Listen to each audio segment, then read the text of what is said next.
ये आज के वचन में चलेंगे। फिलिपियों की किताब 4 अध्याय उसका 13वां वचन हम देखेंगे क्या कहता है।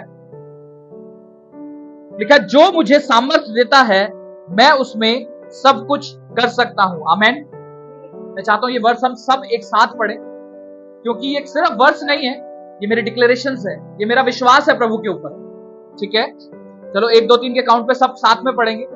1 2 3। जो मुझे सामर्थ्य देता है उसमें मैं सब कुछ कर सकता हूं। हालेलुया। देखिए वचन बहुत ही गहरी बात कहता है जो मुझे सामर्थ्य देता है उसमें मैं सब कुछ कर सकता हूं। ये लेटर जो है वो पौलुस लिख रहे हैं किसको? फिलिपियों की चर्च को ये लेटर लिख रहे हैं। और इस वक्त पौलुस जेल में है। इस वक्त जो पौलुस प्रेरित थे वो कहां थे? जेल के अंदर से लेटर लिख रहे हैं किसको? फिलिपियो चर्च को प्रेरित करने के लिए, मोटिवेट करने के लिए।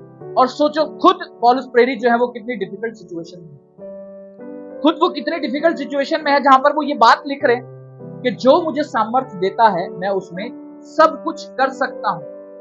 इंग्लिश में लिखा है, I can do all things through Christ who strengthen me.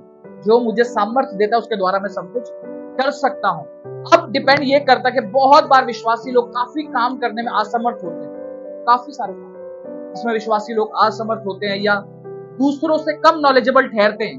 Reason मालूम पता है क्या चलता है हमारी लाइफ में? हमने अपना सामर्थ्य का सोर्स या स्ट्रेंथ का सोर्स प्रभु को नहीं ठहराया। आज हम प्रभु की बुद्धि से ग्रहण नहीं कर रहे, प्रभु के वचन से अपनी बुद्धि को बिल्ड नहीं कर रहे। इसीलिए आज हम क्या करते हैं, काफी सारी चीजों में कंफ्यूज रहते हैं। क्या करें? जहां से वचन में फाइट करनी है वहां पर हम आत्मिक फाइट के अंदर क्या होते हैं? पीछे खड़े होते हैं, क्योंकि हमारे माइंड में कुछ और ही चल रहा हो।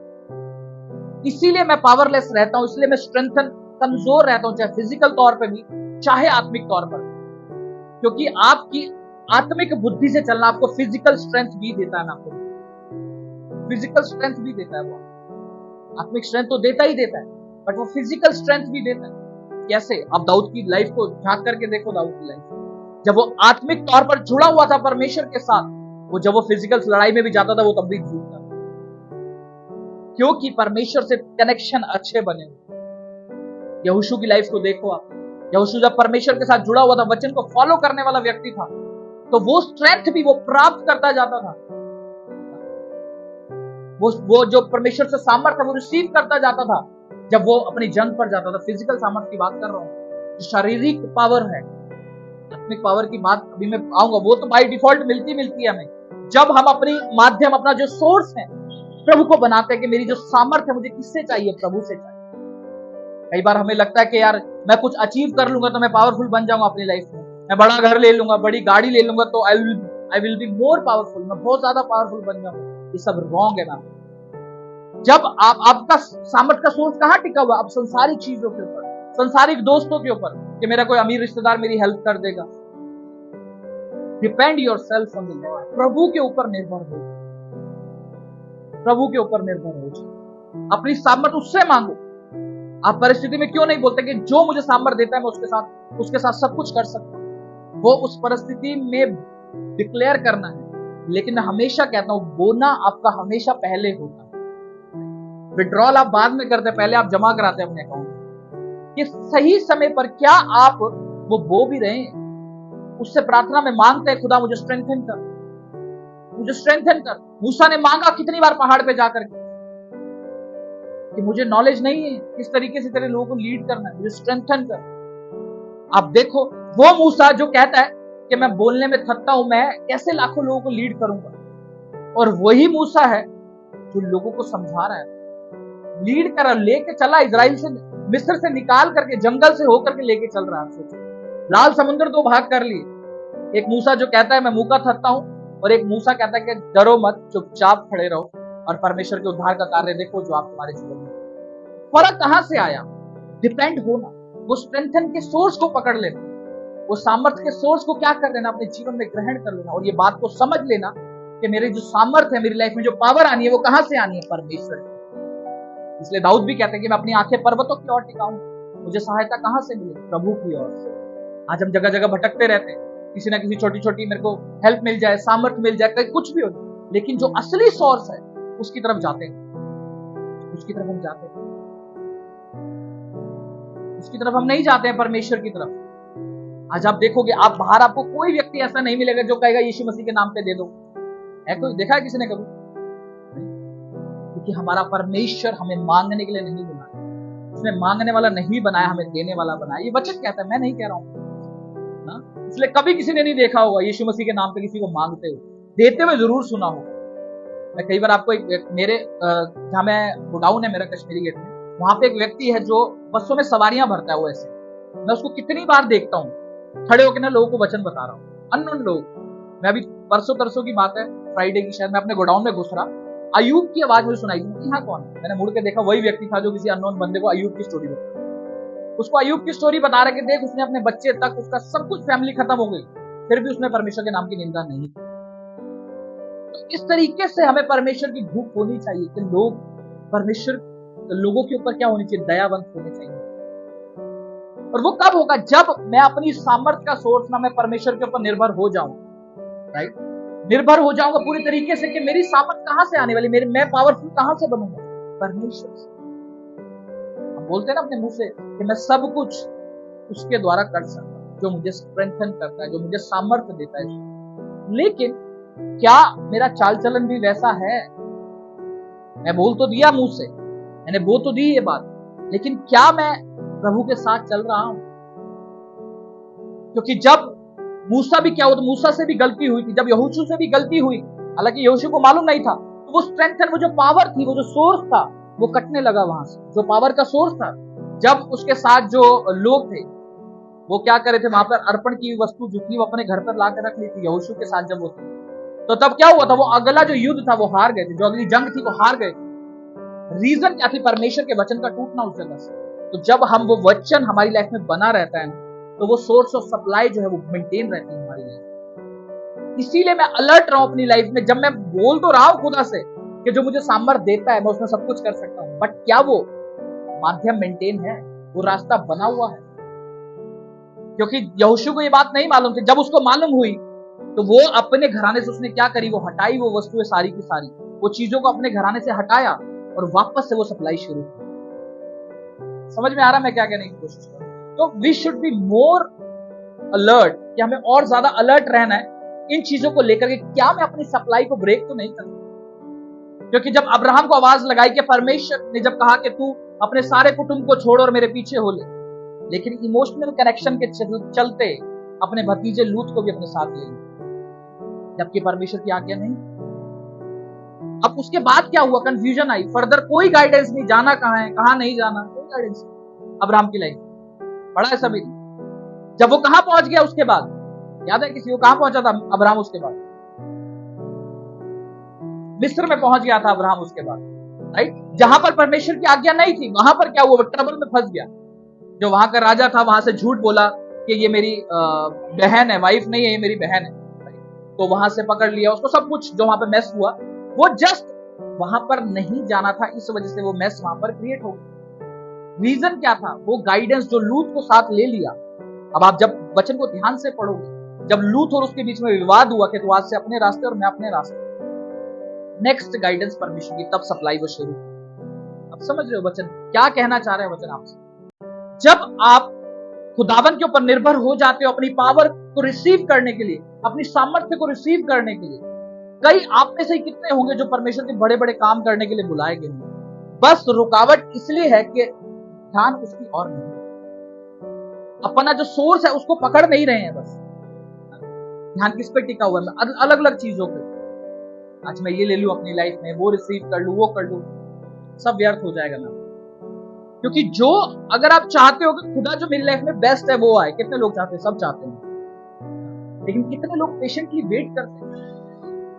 कितने लोग पेशेंटली वेट करते हैं? क्या खुदा I can wait for the right time, मैं सही समय के लिए वेट कर रहा हूं। सिर्फ बोलना इनफ नहीं है, उसको दिखाना भी है कि आई एम पेशेंटली वेटिंग, मैं इंतजार कर रहा हूं, मैं उस बात का धैर्य रख करके इंतजार कर रहा हूं।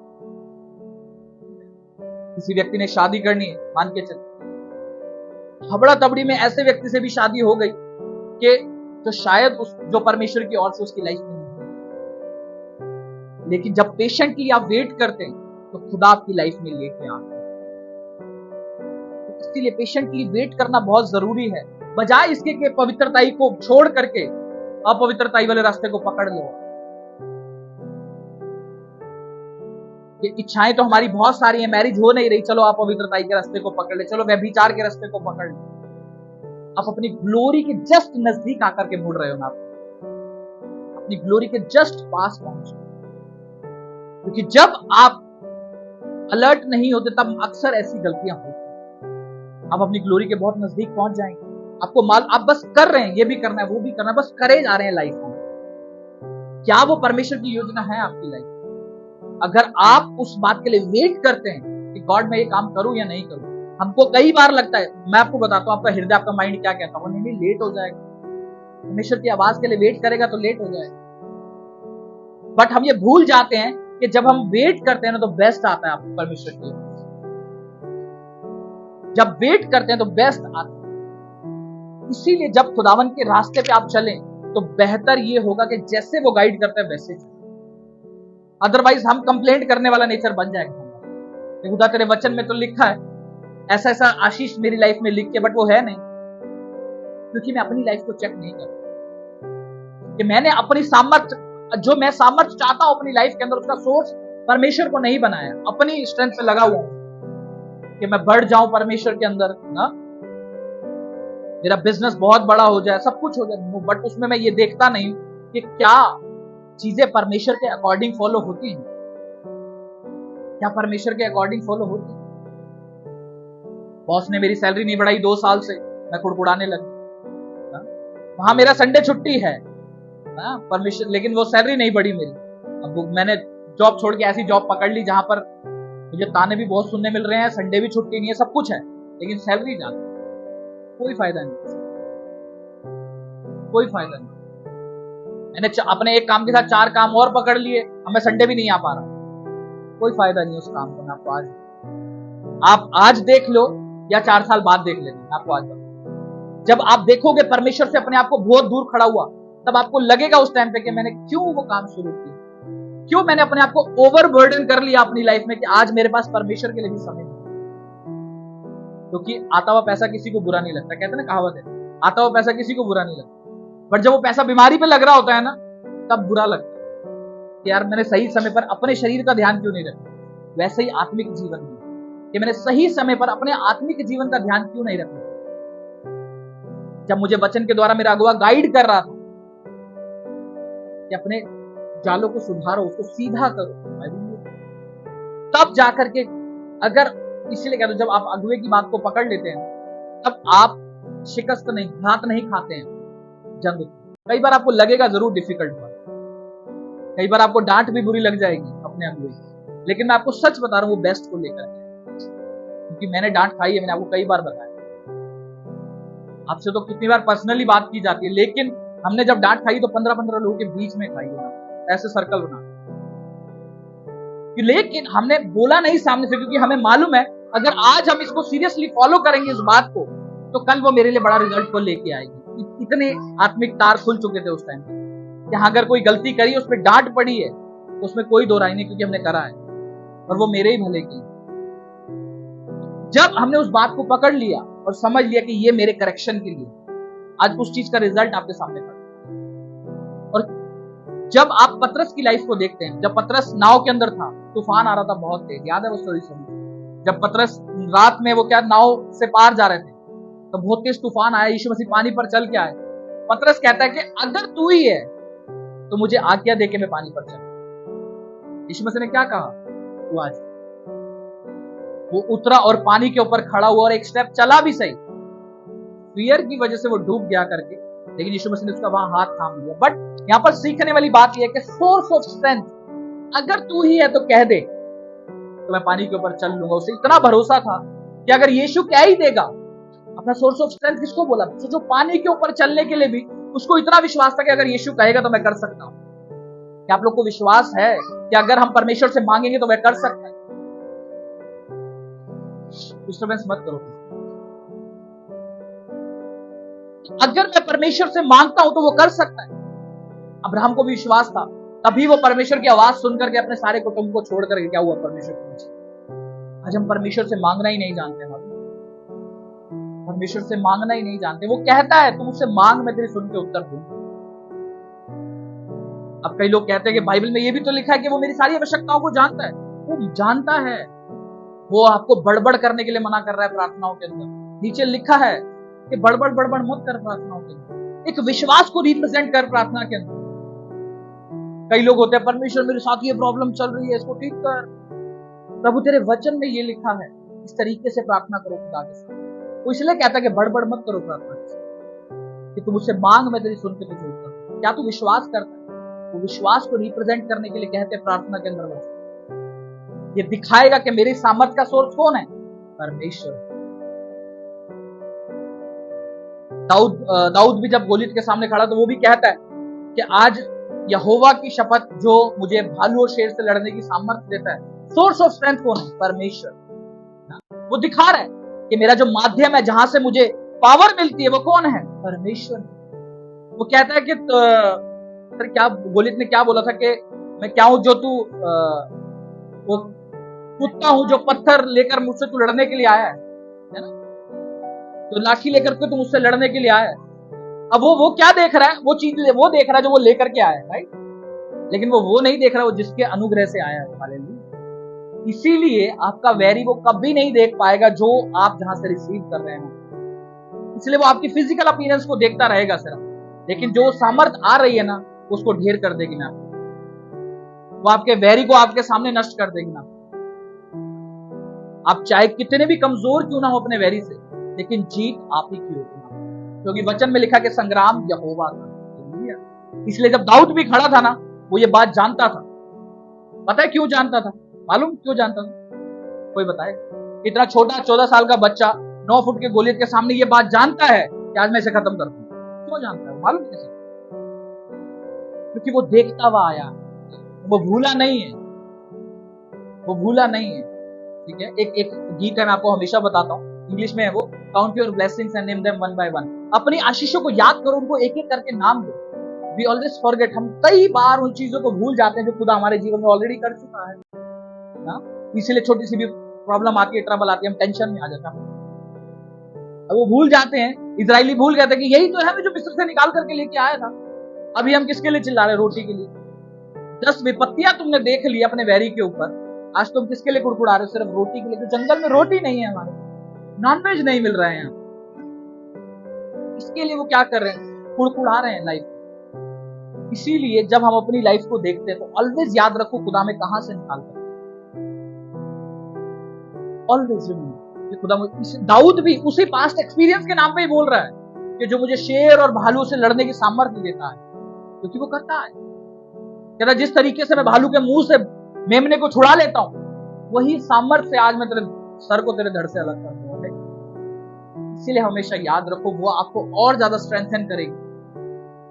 एक परमेश्वर जो आपकी गवाहियां लाइफ में उतार चुका है, और एक उसके वादे, जब आप उसको रिमाइंड कराते हो ना, आप मोर स्ट्रेंथन होते हो अपनी लाइफ में, और ज्यादा पावरफुल होते हो। आप दाऊद को देखो, किस तरीके से कोई तैयार नहीं था गोलियत से लड़ने के लिए, कोई भी, कि कोई ऐसा है ही नहीं जो गोलियत से लड़ सकता है, वो जाइंट से लड़ सकता है, लेकिन दाऊद कहता है मैं जाऊंगा। लोग डाउट में आ रहे थे, ये कैसे जा सकता है इतना छोटा बच्चा, राइट? जो हमारे यहाँ पे शूरवीर समझते हैं वो तो जीत नहीं पा रहे हैं, ये कैसे जीते? लेकिन फिर भी रिजल्ट आप सबके सामने, किस तरीके से उसने सिर्फ एक गुलेल के पत्थर से उसे मारा और वो खत्म। क्या वो पत्थर की सामर्थ्य नहीं, वो पावर जो परमेश्वर की ओर से आ रही। कई बार परमेश्वर आपको ऐसे लोगों के सामने खड़ा करता है जो नेचुरल सेंस से देखोगे तो आपसे ज्यादा समझदार दिखेंगे, आपसे ज्यादा पावरफुल दिखेंगे, बट जब आप मुंह खोलोगे ना, आप उससे ज्यादा सामर्थ्य नजर आओगे, उससे ज्यादा पावरफुल नजर आओगे। अगर वो अप्रिशिएट ना भी करे तो भी कोई गम नहीं, मैं आपको बता रहा हूं। क्योंकि मेरे फादर के जो बिजनेस कलीग्स हैं, वो मेरे फादर को बोलते हैं आप रोकते नहीं हो अपने बच्चों को, आप गलत कर रहे हो, आप रोकते नहीं। और मैं बोलना नहीं चाहता, बट उनके खुद का बेटा उनके साथ बैठ के गालियां देता है, खुद के फादर के साथ बैठ के। उनको वो चीज नहीं लगती कि वो गलत है, वो नहीं लगती। और वो मेरे फादर को बोलते हैं कि जब हम सिर्फ अपने बच्चे को ये सिखा रहे हैं कि जय मसीह की बोलना, वो कहते नहीं नहीं आप रोकते हो, आप गलत कर रहे हो। क्या सिखाएं अब? क्या गालियां देना दिखाना शुरू कर? तो परमेश्वर आपको ऐसी जगह पर खड़ा करेगा जहां पर आपकी निंदा होगी, बट जब आप सही दिमाग से सोचोगे ना तो आपको हंसी आएगी अंदर से कि किस बात के लिए बोला जा रहा है और किस बात के लिए बोलना चाहिए एक्चुअल में। तो इसीलिए जब आप प्रभु में चलो ना तो किसी से मत घबराना। मैं आपको आज तो आपको लोग आकर के बोलेंगे कि तुम गलत कर रहे हो, बट जब आप उनकी लाइफ में झांक करके देखोगे ना आपको अंदर के अंदर हंसी आएगी कि मैं ज्यादा ब्लेस्ड हूं अपनी लाइफ, मैं अपनी लाइफ में ज्यादा ब्लेस्ड हूं। मैं नशे से भी परे हूं, मैं व्यभिचार से भी परे हूं, मैं गाली गलौज से भी परे हूं, मैं चुगलखोरियों से भी परे हूं, मैं ज्यादा ब्लेस्ड हूं अपनी लाइफ। आपका विश्वास तब और ज्यादा बढ़ेगा। इसीलिए जब आप प्रभु में चलो तो अपने सोर्स का जो माध्यम है वो प्रभु को चुनो, उसकी बुद्धि को चुनो अपनी लाइफ के अंदर, बजाय अपने दिमाग से ना। क्योंकि आज मैं आपको कितने सारे ऐसे एग्जांपल दिखा दूंगा जिन्होंने सही टाइम पर परमेश्वर के हिसाब से डिसीजन नहीं लिया और उन्होंने उनके कंसिक्वेंसेस परिणाम भी देखे। कई तो ऐसे जो बैकस्लाइड भी हुए। परमेश्वर नहीं चाहता था कि इस व्यक्ति से, इस लड़की से तेरी शादी हो, इस लड़के से शादी हो, नहीं सुना क्योंकि मेरी फीलिंग अटैच है, बस इसीलिए मेरी भावनाएं जो है वो ज्यादा अटैच है इस व्यक्ति से, इसी से शादी करनी है परमेश्वर की। परमेश्वर कभी भी आपका हाथ पकड़ के रोकेगा नहीं, वो गाइड जरूर करेगा आपकी आत्मा में शांति डाल करके, आपकी आत्मा को खलबली डाल करके, वो गाइड जरूर करेगा। बट अगर आप पहचान के डिसीजन ले लोगे तो वो आपके लिए बेस्ट है, नहीं तो फिर लाइफ तो सबकी चली। इसीलिए जब आप प्रभु में चलो तो बेटर है सिर्फ उसी पे डिपेंडेंट हो, अदर चीजों के ऊपर नहीं। अपने दोस्तों के ऊपर डिपेंडेंट हो गए, उससे सलाह ले ली, तू बता क्या करूं। अरे अविश्वासी जो अपने डिसीजन तो सही ले नहीं पा रहा है वो आपकी लाइफ में सलाह दे रहा है, आपको क्या मतलब है? आप निर्णय ले रहे हो अविश्वासियों से, ठीक है? और जो आपको कहता है कि मेरी योजना तुम्हारे विषय में जितनी भी है सब की सब प्रॉफिटेबल है, लाभ के लिए है, वहां हम सलाह ही नहीं ले रहे हैं परमेश्वर, सलाह ही नहीं लेते परमेश्वर से प्रभु क्या करेंगे, उसके वचन में जाते हैं। सबसे बड़ी डिफिकल्टी ये है कि हम वचन को नहीं समझते, क्योंकि जो व्यक्ति वचन को समय दे रहा है ना वो हमेशा स्ट्रेंथन होगा मैम, क्योंकि वो जानता होगा कि मुझे अपने मुंह से डिक्लेयर क्या करना है। उसके माइंड में जब संसारिक चीजें नहीं होकर के वचन होगा ना, उसको मालूम होगा कि किस तरीके से मुझे अपनी स्ट्रेंथ को, अपनी पावर को क्या करना है, सीख करना। क्योंकि जब चेले उसके साथ चलते थे, आप देखो ना चेले कितने, 3 चेले जो थे वो ज्यादा अग्रेसिव रहते थे परमेश्वर, पतरस, यूहन्ना, वो एक और साथ में उनके तीनों क्या होते थे, वो ज्यादा अग्रेसिव रहते थे। रीजन क्या था? वो परमेश्वर के कामों को बहुत बारीकी से देखते थे। एक शायद मन में हो सकता है कि वो जब ये अपनी सामर्थ्य में आएगा, अपने राज्य में आएगा तो हमें भी बड़ा पद मिलेगा, बट वो एक पार्ट था। लेकिन जब आप एक सेकंड फेज देखते हैं पतरस की लाइफ का, तो जब पकड़ने आए ना उसको, जब वो पकड़ने वाले यीशु मसीह को पकड़ने आए तो उसने उसका कान काट दिया था। हालांकि वो अगले दिन डर गया, तो उसने यीशु मसीह का क्या करा था, डिनाई कर दिया, क्योंकि वो चीज वॉश आउट होती हुई नजर आई कि तो राजा बनने आया, ये तो क्रूज पर है। वही चीज, क्योंकि उसको मालूम था कि अच्छा ये पकड़ने आएगा, ये तो छुड़ा लेना यीशु मसीह अपने आप को यहाँ से, क्योंकि आज तक नहीं पकड़ पाए पतरस के सामने। अब जब पकड़ लिया, कोड़े मार रहे हैं, अब वो डर गया, यार तो मैं भी फंस जाऊंगा। लेकिन वो सामर्थ्य परमेश्वर की उसके ऊपर से हटी, क्योंकि जो सही समय रहते उसने बोया था ना यीशु मसीह के साथ, वो विड्रॉल करने का समय आ गया। जब यीशु मसीह के साथ वो कितनी गहराई से उस वचन को सुनता था, उस मतलब पूछता था उस वचन का, कि वचन का मतलब क्या, हमें भी सिखा। वो समय था वो बोने का, समझ में? वो अपने अब डिपॉजिट कर रहा है, अपनी आत्मिक लाइफ के अंदर डिपॉजिट कर रहा है। अब जहां समय आया उसको विड्रॉल करने का, वहां पर परमेश्वर ने उसको फिर से उठाया कि तूने मुझे डिनाई किया, कोई बात नहीं, मैं तुझे उठा करके खड़ा करूंगा। फिर उसका ध्यान वहां नहीं गया, अरे हम तो राजा, ये राजा नहीं बना, अब हम क्या करेंगे? कोई दिक्कत नहीं, नहीं बना, कोई दिक्कत नहीं, क्रूस पर उठा लिया गया। जब वो वापस आया मुर्दों में से तीसरे दिन जी उठ करके, अब देखो प्रेरितों के काम में कैसा काम किया, किस तरीके से पतरस ने प्रचार किया यीशु मसीह का, लोगों को चंगा किया, हील किया। अगर सिर्फ माइंड में यही होता कि मुझे राजा बनना है या फिर इसका मंत्री बनना है, सिपाही बनना है, कुछ भी, तो वो कभी भी उसकी सेवा नहीं करता। वो प्यार था जो यीशु मसीह के साथ था। इसीलिए जब आप देखते हो पवित्र आत्मा उतरा, उससे पहले भी वो लोग क्या कर रहे थे, वो यीशु मसीह का जब उन्होंने वचन सुना, अगले दिन वो प्रार्थना कर रहे थे। आप देखा जब पवित्र आत्मा उनके ऊपर उतरता है, उससे पहले भी वो प्रार्थना के अंदर, वो ऐसा नहीं लौट गए, अरे छोड़ यार राजा तो बना नहीं। अगर सिर्फ मन में यही लालच होती कि मुझे इसका मंत्री, राज्य में कोई पद मिलेगा, सिर्फ ये लालच नहीं थी, अगर होती तो वो कभी भी उसके जी उठने के बाद प्रार्थना में नहीं,